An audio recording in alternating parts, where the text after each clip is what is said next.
ఓలా, బైజూస్, డ్రీమ్11 ఇలా భారతదేశంలో ఇప్పుడు ట్రెండ్ అంతా యూనికార్న్ కంపెనీస్దే. ఈ మధ్య మే 5వ తారీఖున పీయూష్ గోయల్ గారు ఒక ట్వీట్ చేశారు. ఇండియా ఒక గొప్ప అచీవ్మెంట్ చేసింది. మనం 100 యూనికార్న్ కంపెనీస్ ఎస్టాబ్లిష్ చేయగలిగామని. 100th unicorn company neo bank అనే ఒక యూనికార్న్ కంపెనీ. సో ఇది Bengaluru based company, fintech company అనమాట. నియో బ్యాంక్ అనే కంపెనీ ఫిన్టెక్. సో దానికి IIFL వాళ్ళు $50 million ఫండింగ్ చేశారు. దాంతో అది యూనికార్న్ అయింది. ఓవరాల్గా మనం 100 యూనికార్న్ కంపెనీస్ చాలా తక్కువ టైంలోనే ఏర్పాటు చేయగలిగాం. అసలు యూనికార్న్ కంపెనీ అంటే ఏంటి? ఏదైనా ఒక స్టార్టప్ వాల్యుయేషన్ $1 billion దాటితే దాన్ని యూనికార్న్ కంపెనీ అంటారు. అవి స్టాక్ మార్కెట్లో లిస్ట్ కూడా అవ్వవు. అసలు స్టార్టప్ అంటే ఏంటి? భారతదేశంలో ఉన్న రకరకాల స్టార్టప్స్ ఏంటి ఒకసారి చూద్దాం. 2016 జనవరి 16న మనం స్టార్టప్స్ని ఎంకరేజ్ చేయడం స్టార్ట్ చేసాం. ఇండియా అప్పుడు స్టార్టప్ ఇండియా అనే ఒక ప్రోగ్రామ్ కూడా లాంచ్ చేసిందనమాట. సో దాని బేసిస్గా మనం స్టార్టప్స్ని ఎంకరేజ్ చేసాం. స్టార్టప్స్ అంటే జనరల్గా ఒక కొత్త ఐడియానే, ఒక కొత్త క్రియేటివిటీనే తన బిజినెస్ మోడల్గా చేయటం.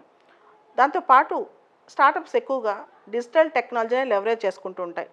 ఎడ్యుటెక్ స్టార్టప్స్ అని, అగ్రిటెక్ స్టార్టప్స్ అని, IT సర్వీసెస్ స్టార్టప్స్ అని, ఫిన్టెక్ అని, ఇలా రకరకాలుగా అనమాట. సో మన దేశంలో స్టార్టప్స్ని ఎంకరేజ్ చేయడానికి Department for Promotion of Industry and Internal Trade వాళ్ళు చాలా ఉత్సాహకాలు ఇస్తున్నారనమాట.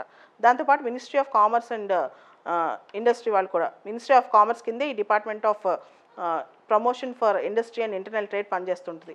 భారతదేశంలో మనం పూర్తి స్థాయిలో స్టార్టప్స్ గురించి ఒకసారి తెలుసుకుంటే దాదాపు అన్ని డైవర్స్ ఫీల్డ్స్లో మనం స్టార్టప్స్ని ఎంకరేజ్ చేస్తున్నాం. ఈ స్టార్టప్స్ చాలా డిఫరెంట్ ఐడియాస్తో కొత్త నిష్తో బయటకు వస్తున్నాయి అనమాట. ఉదాహరణకి భారతదేశంలో ఇప్పుడున్న స్టార్టప్స్లో 13% IT సర్వీసెస్ నుంచి, 9% health care and life sciences నుంచి, 7% ఎడ్యుకేషన్ స్టార్టప్స్ ఉన్నాయి, 5% professional and commercial services startups ఉన్నాయి, 5% అగ్రికల్చర్ రిలేటెడ్ స్టార్టప్స్ ఉన్నాయి, 5% ఫుడ్ అండ్ బెవరేజెస్ స్టార్టప్స్ ఉన్నాయి. సో 2016లో స్టార్ట్ చేసిన దగ్గర నుంచి ఇప్పటి వరకు ప్రభుత్వం అంటే department for Promotion of Industry and Internal Trade వాళ్ళు దాదాపు 69,000 స్టార్టప్స్ను గుర్తించారనమాట. అంటే ఇన్నోవేషనే దీనికి ఒక క్రైటీరియా, నీకున్న కొత్త ఐడియాని దీనికి క్రైటీరియా అనమాట. సో అది కూడా కొన్ని ఫీల్డ్స్లోనే ఎక్కువ కాదు, అన్ని డైవర్స్ ఫీల్డ్స్. అంటే కొన్ని ఫీల్డ్స్లో ఎక్కువ స్టార్టప్స్ రావచ్చు, కొన్ని ఫీల్డ్స్లో తక్కువ రావచ్చు, కానీ వేరియస్ డైవర్స్ ఫీల్డ్స్లో మనం స్టార్టప్స్ని ఎంకరేజ్ చేస్తున్నాం. అండ్ ప్రపంచంలో మనం చూస్తే యూనికార్న్ కంపెనీస్ అనేవి అమెరికాలో ఎక్కువ ఉన్నాయి, తర్వాత చైనా, 3వ స్థానం ఇండియా ఇప్పుడు వచ్చింది. యాక్చువల్గా ఇంతకుముందు 3వ స్థానం UK ఉండేది, ఇప్పుడు ఇండియా.